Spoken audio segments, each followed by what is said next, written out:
Hello, welcome back. My name is Dr. George Mochocki, and today we're going to be talking about the fundamentals of capital budgeting. Most of you, for the class you're taking me is corporate finance at a community college, taking me online, face to face, or in a blended course. I teach different platforms. This is a quick overview. I'm going to try to keep this under 20 minutes, hopefully not longer than that. So I'm just going to go over the main topics that you should re-emphasize what we discussed in our discussion board or in the lecture within the discussion within the classroom. Okay, so capital budgeting. You're going to be doing a project for me, taking a company, and you're going to be how to turn it around. The biggest issue for a lot of companies are how do I get capital? That means money. How do I get financing? I'm already struggling. Who's going to give me financing? So you first got to look internally. We talked about that last time. Internal rate of return, certain projects, certain activities we do that's internal to the organization to see if it's a project that should be going forward. We discussed that in chapter 8. Now, today we're going to be talking about free cash flow. You're going to be talking about expenses. We're going to be talking about the inventory turnover. And in the Blackboard course management system, if you go under the weekly assignments, I have different YouTubes, not by myself, but from other experts, real simplified version. Remember, this is a community college. I want you to understand the conceptual idea. You're doing the math through the software to my finance lab using Pearson's my finance lab. So it gives you all that, how to do the mechanics of it, how to solve for it. But that's only one issue. If you solve and get an answer and you don't understand what that answer means, what does number mean, if you're looking at terms for inventory turnover, if you understand well how many turns is effective for your operation, the number means useless. You got the right answer, but you don't understand it. So I'm looking now. This course the way I set up at a community college. It's an intro to a new language called finance. All right, so here we go. We're going to start right away. I'm going to start it. So make sure capital budgeting process on page 262 in your book, give or take. Okay. Now, real options of capital budgeting, and let me go on here. So here are the options you're going to do. I'm going to open this up a little. Those who know me, I do this live, and I'm going to try to zoom this in. Let's do it 200. Seems to work well. Okay. So here's the real options of capital budgeting, and there's more information that goes into it. Option to delay. Do I wait now or do I do it later? Right now the interest rates are going down. It's a good time if you have good credit. Okay, should I expand now or should I expand in the future? It depends what I think. If I'm going to a new market or should I look for a new market or do I wait till right now? If I'm looking at option to expand, if I'm getting all my information, all my products from China, I may want to hold off unless I get another supplier with the trade war going on with the new administration, with the Trump administration, or options of ban. That's the hardest one. I got a project, and this a lot of times what happens. A lot of companies, the chief financial officer or the president, that's their pet project. And even if it's sinking, you're still putting money into it, and you say, hey, let's just walk away from it. We took a loss, finally, it didn't work. You have to know when to cut your losses. That's the biggest thing in finance, when to cut them. And hopefully you made the right decision. Okay, incremental earning forecast. Again, on this one's amount firms expects earnings to change due to result investment decision. Remember, when we're looking at everything else through finance, just because you made an option, everything else worked 2 years ago. You constantly have to, every 6 months or at least yearly for the minimum, see what effect that has on that return. A lot of people put their money in the bank and we never look at it. Here's my interest rate, or this, do I refinance? I'm looking at the yield. How much is it cost me to refinance? How much will it cost me to is this decision I made 2 years ago still viable now? Depending what the remember, you're looking at internal forces, what's going on with the company, and then external forces that's affecting me: environment, economics, taxes, regulation, customers, change of customers, likes, dislikes. All this is all affecting finance. So remember, just because I'm dealing with the money, I have to understand the marketing. I have to understand my production. Is there a new product line? Is the wages going up because minimum wage? How do I offset that? Oh, okay, minimum wage. I could do it. Larger companies do it because this cuts into their profit margin. But smaller companies, hey, the minimum wage is hurting me. I got to lay off an employee, or do I bring technology if I lay off that employee, or what work could that employee or AI or automation be able to do instead? Okay. Now, when I'm looking at operating expenses versus capital expenses, okay, so we talked about the depreciation. Let me just go in here real quickly. Just leave them all open. You could read it because I'm not going to go through it. Depreciation, my words, that's early in the morning. What I'm is basically a markdown, and what's going on. The government is economic turn. If I have all new a car. My car's worked. I paid it off, but I can't write it off. Or I got a machinery. I can't write it off. How do I depreciate this over time? Doesn't make sense. And to depreciate something, the government's economic term, what it says, hey, you can't write it off anymore. You have certain write off. So the only way you're going to do it if you buy a new machinery. The other machinery is still good. Some small companies they had those machinery since 1801. It's still functional for what they use it for, but there has no you can't depreciate it anymore. It has no more salvage value according to the tax code. So what it does is say, hey, buy a new equipment, sell that off to somebody else, and the other person who buys it at salvage value, he or she could depreciate that over the same amount of time. So this way it stimulates the economy because I'm buying new equipment. And the new equipment is a good thing. It stimulates me because I get a tax write-off. If I don't get any tax write-off, it's not beneficial, keep the machinery or sell it outright. All right, so that's something else you're looking at. So here's the marginal tax rate. So that's what you're looking at. Your finance. You're looking at this. Your accounting individual says, here's yeah, we're going to do a straight method, or we're going to do yeah. Let's use the straight method for this class. It's easy. So I got something $1,000, and I could depreciate it over 10 years, $100 off, and so that's a tax break. So I'm looking at what minimizes my tax burden to the government. When they say some companies, I think they were going Google or something. So, hey, you're not paying any taxes. No, we're paying taxes. Change the tax laws. I'm working within the rules and regulations. You, as the government, said here's if you do this, you don't pay any taxes, or you have incentive. You open up your business in my facility, or you hire right now. I think with the Trump administration gives people tax breaks on wages for people if you hire prisoners coming in. That's good. Bring them back into the work for it, but they can't get a job. Okay, so I will. The government says, the government when they give you a tax break, they don't give you the cash. They just reduce your tax burden that you pay back for it. Okay, so that's it. So straight depreciation is a method of depreciation equally over the life. Is it doesn't make sense for me. Okay. Remember, I could use that money someplace else. I don't pay the taxes. Depends on the tax rate. Everything else you have to look at. All this is there's more to it.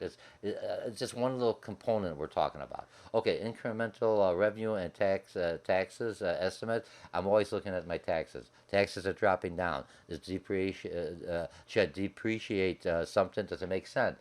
Or just buy it outright, or keep the other stuff because there's not that much of a cost benefit. I don't get a big of a yield on that. Okay, determine incremental free cash flow. When they talk about free cash flow, when you go into the chapter that you have inventory turnover, if I could turn my turns on inventory that allows more cash. When it's free, it doesn't mean the government is giving me. It just means I did something where I have because I changed my process. I changed how I'm billing customer. I have additional cash in my hands, free cash. It means I don't have to go out and take a loan because I've got. Remember, a lot of companies they suffer because of cash flow. They don't have enough cash to pay the bill. So if I adjust my payment strategy, if I adjust my accounts receivable, instead of having 30 days, I bring it down to 25 days. Okay, so the customer may not be happy, but he or she says, okay, guys, we're gonna pay for it. Now I got 5 extra days of free cash coming in. Just a quick over. And using Excel spreadsheets, remember the book talks a little, you got to know Excel. Look, if I'm going in here, take Excel and take QuickBooks if you're going for a small business. QuickBooks, they got courses at community colleges. And look, if you're not familiar with QuickBooks, you take the course. The software is good for 6 months free with the signing up. So you get an instructor teaching you QuickBooks. You apply it, you use it, and then basically a lot of accountants for small businesses, they use QuickBooks. They don't even have to come in there. They have a process where they could come into your computer, your file, and draw that in and be able to see it, help you set it up. So from a small business, take QuickBooks, and then as your business grows, then you go Peachtree or some of these other legacy larger accounting systems, but everything else is based off of Excel. So make sure you take a class of Office, Microsoft Office. They have tutorials. A lot of students like to go in the classroom. I know Harper College and a college like Conant that I also teach at. They have things where the Small Business Administration located at the community campuses, and they'll have workshops showing you how to use QuickBooks, at least set up. And then you could do the workshops. You find other individuals in the same industry as you are, and how did they set up or utilize it. The hardest part is setting it up. Once you have it set up, and you just do your reports and everything else, and that's where accountants will help you on that. All right. So, but make sure you understand Excel. That's the basis for everything else. Okay, marginal tax rate. Now this changed from the author a little bit. Is the tax rate earnings before income tax? Let me see here. Is the tax rate a firm will pay an incremental dollar or pre-tax income, earnings before income tax? Okay, and that's basically a thing. How much tax am I going to pay? The biggest thing is if I have depreciation or some kind of expenses or something I could write off, that means I pay less in taxes. And it's no different for individual, right? Right now, if you itemize, if you remember, Donald Trump, President Trump, whether you like him or not, the administration reduced the taxes on corporation, reduced the taxes on individuals, but also gave me a bigger item a tax break. So I get more money. If I get more money, it means I have more disposable money. Means I pay less taxes. So companies now are, instead of being overseas in China or something else with tariffs, hey, it's better off to bring manufacturing back to the U.S. Whether you like the process or not, does it working? Who knows? I'm in here. I'm a business. I got to work within the administration, whatever the tax code is at that time. And now, if I think that Trump's going to win the election for 2020 from a business, he may not, but if he does, so I know for the next other for the next, I got 2 more years and then 3 years, I think 4 years, whatever. For the next 6 years, I am safe. And if I bring my process back and start to manufacturing, there's a lot of plants out here that are idle. I could come in there, and not only do I get the tax breaks, I also get the municipality say, hey, we're going to give you an incentive. You don't have to pay any state taxes, or we're going to pay for your labor force. We're going to pay for the training. All that makes into here. Remember, you're not looking at forever. Companies are looking with a 5-year window. That's their long-term plan. 5 years, I bring everything over. It takes me a year to start up, and now I can make so much money. And maybe I got to sell. I will move out. But those are all options that I'm looking at my investments, my capital investments going forward. And and I'm right now just talking money coming in there. I'm not looking at debt. Some of it. This is all I buy new stuff. How I buy that equipment on whether equity financing or debt financing has to be put into consideration. All these other chapters, they're not independent. They all work together. That I have to know all these little pieces, and then did I make the right decision is what I call the yield. At the year end, how much money did I actually make? Remember, I work with some small businesses, and they make a lot of revenue, a lot of money coming in, but they have nothing at the end. Some of us, we may be making 40, 30, 60, $70,000 a year, and we can barely afford a car. Where did the money go? So you're looking at the expense side. When you're looking at the financial accounting, just looking at the expense side. I can't change anything else with the pricing, but I'm looking at the expense side. How do I reduce the expense? How do I change some of my processes or some of my investments that aren't generating any money? If I just got in a bank at 1%, what the hell am I keeping that money for? Might as well put it underneath my mattress. All right. So maybe I'll take it out, put it in a CD. Maybe I'll invest in another company. Those are all things you're looking at. Okay.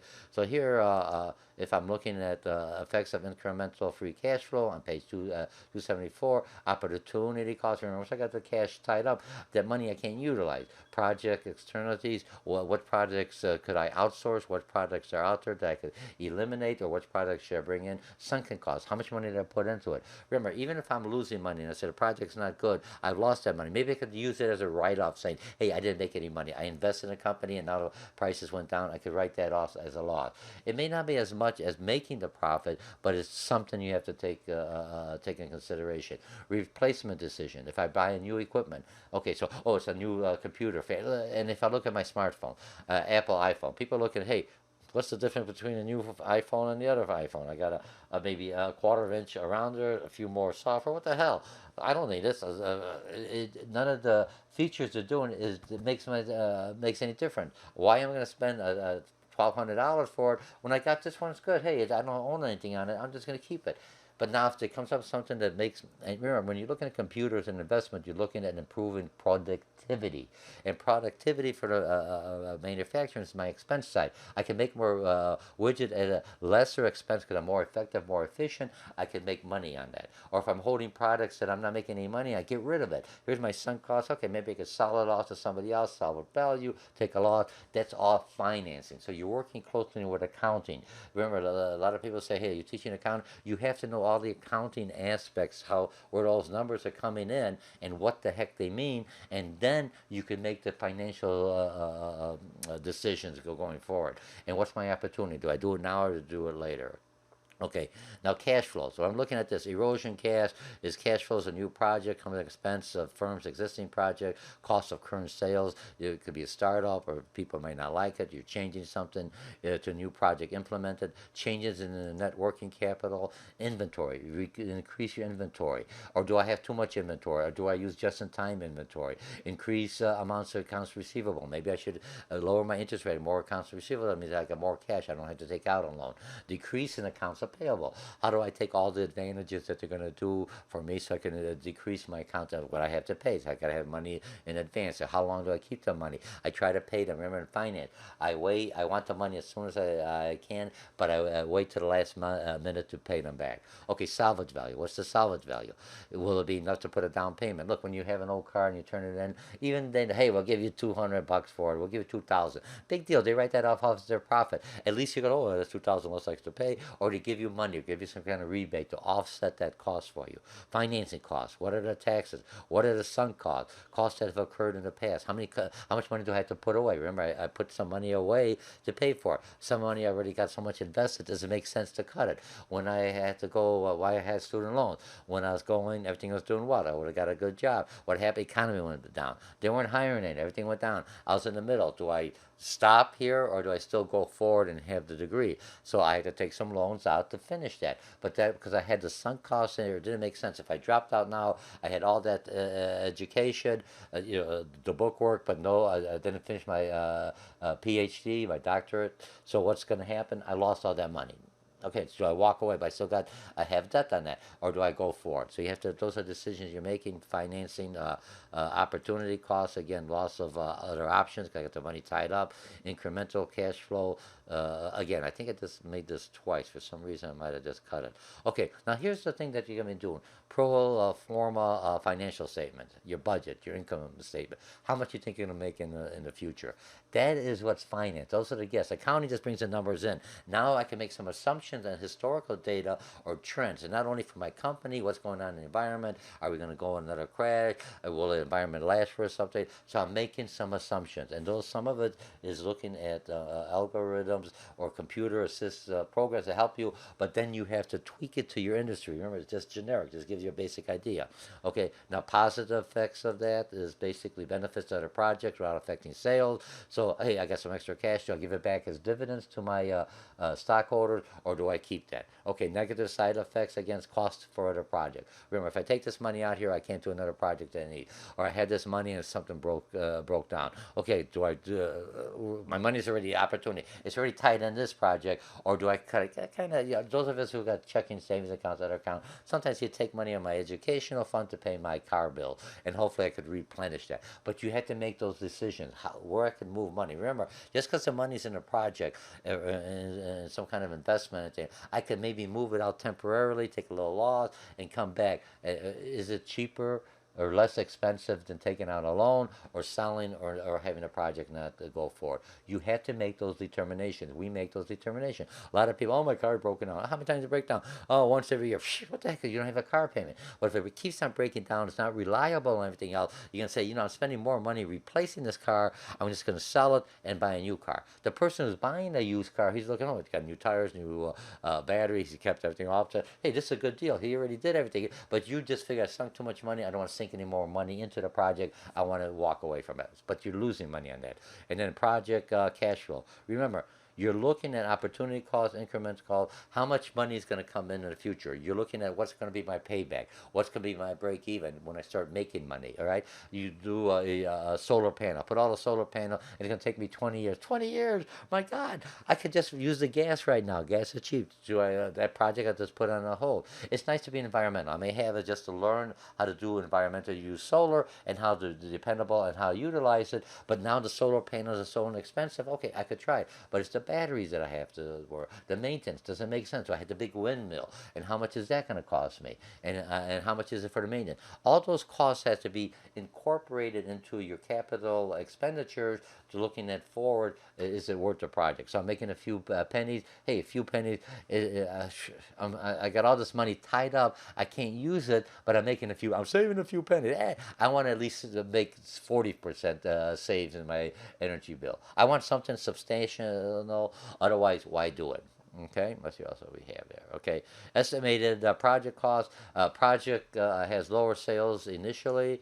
Customers get to know it, right? You bring a new product. Look what Pepsi's doing with their Pepsis in the commercial. They had something that didn't go well. They're bringing it all back now and say, hey, let's try it again. We're going to reintroduce it now. Maybe people will like it because of the flavors or whatever. They're taking a gamble. They already got it. The project it didn't work back then. I shelved it, but now I'm going to bring it back. I don't have to do anything else. I just repackage it, remarket it. That's a good thing. But will it work? Hey, what's the loss? If I break even, okay. If not, it's a good marketing. Gets my name out there again. Okay, selling prices. Selling price and cost of production change over time. Remember, inflation goes up, new technology, competitors, they're doing it. I have to compete with them, or production costs go down. If production cost goes down, I have more money to spend, either to invest back into the company, give back to my shareholders, or or buy some other capital expenditure or another project that is going to make money in the future. This is everything else you're doing. I have so much money, I can keep it all hoarded, but you have to look. A farmer, he's got a good yield.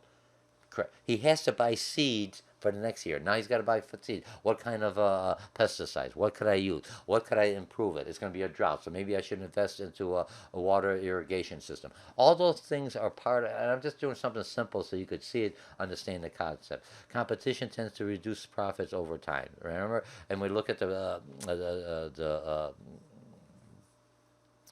growth, the maturity, your product after time starts declining. How do I reinvent myself? Same with you. While you're back in college, I'm here. I've got so much I can't go on. I need additional learning. I'm going to take some courses to improve on my teaching skills online. Why? Do I need it? Nah, I think I'm doing pretty good. But what else is out there? Plus, it always shows me that I'm learning, I'm progressing. So companies, when they're investing, is this organization doing new products? Are they using new technology? Are they expanding? Look, if you go to a doctor and he's an older individual, he's been there for a long time, 50, 25 years in the practice, but never went back to any kind of school. Does he know the new medications? Does he know the new invasive techniques that are out there? Maybe he heard them, but he's still doing the old way because that's the way he's been trained. You got to always change. Remember, people used to bake, actually bake, put everything out. Now I baked a cake. I took it out of a box, put it in, put some water.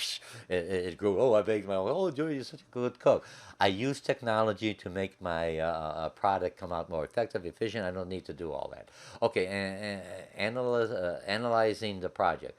You look at sensitivity analysis. Which components of your project is sensitive to either pricing, interest rate, customer demand, or anything else? All right. Break-even analysis. We talk scenario analysis. Remember, you have different scenarios. If I do this, what if? There's computer programs that do that. But they put the data. But that bottom line, you got all this thing.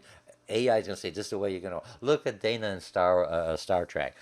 He's very analytical. This is the way you got a 99% chance of failing. And then you got Kurt, the old Kurt, and the new Kurt, whatever. The captain's going, well, you know what? Let's take again. And he could be right because they're looking at a probability, just statistically, probability, stats just tell me here's what the outcome is mathematically. But there could be that little torque. Who knows what the individual is going to do? Who knows what the customers are going to do? Who knows what's going to happen in the environment? You have to be able to take that gap. That's a risk taker. So your capital, your investment may be a higher risk, but you get a higher return on it. All right. So I think I covered everything else underneath a half an hour. Let me just go back in here real quickly. And I know, remember, you use your book. use read the book. I know it's getting a little harder, so I'm just trying to remember the author that you're using here as a community college is the same financial book that's used for a lot of four-year universities and even some master programs. They just go into more depth. I'm just giving you just learning the basics as simple as I could do it, and there's more to it. The math I'm doing, you're doing the easy math portion, just so you understand, because finance is all about money, all about math, stats, probability. Uh,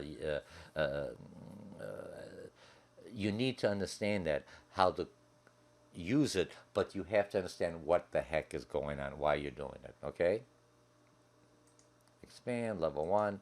Okay, so here we are. We covered everything else. Again, my name is Dr. George Mochocki. Let's see how many minutes I got on here.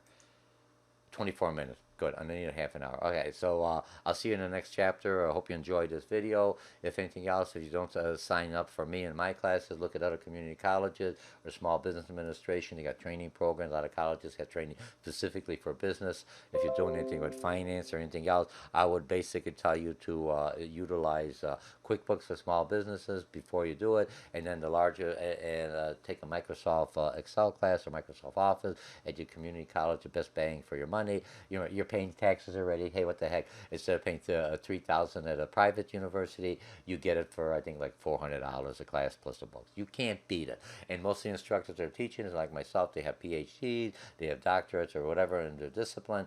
And the only reason we don't like doing all the damn research because that's like 4-year university. You're being taught by a TA. We're here in the community college. You're being taught by actually the professor who has that information, not some A student who kind of knows it, kind of doesn't know it, because that professor is basically utilizing, has to do his research to keep his tenure position. We're a lot of us, we're in the business. We like to give back to the community, and we do this through teaching online or in the face, and plus we do the networking, and it keeps us current with what's going on because we see, hey, here's a new thing, and remember the old the math, everything else is there. What's the new rules and regulations? All right. So again, thank you for taking this class, and good luck, and keep up on your homework. Use the textbooks, use the videos. Everything is in there, and come into class and look at the discussion so you can discuss this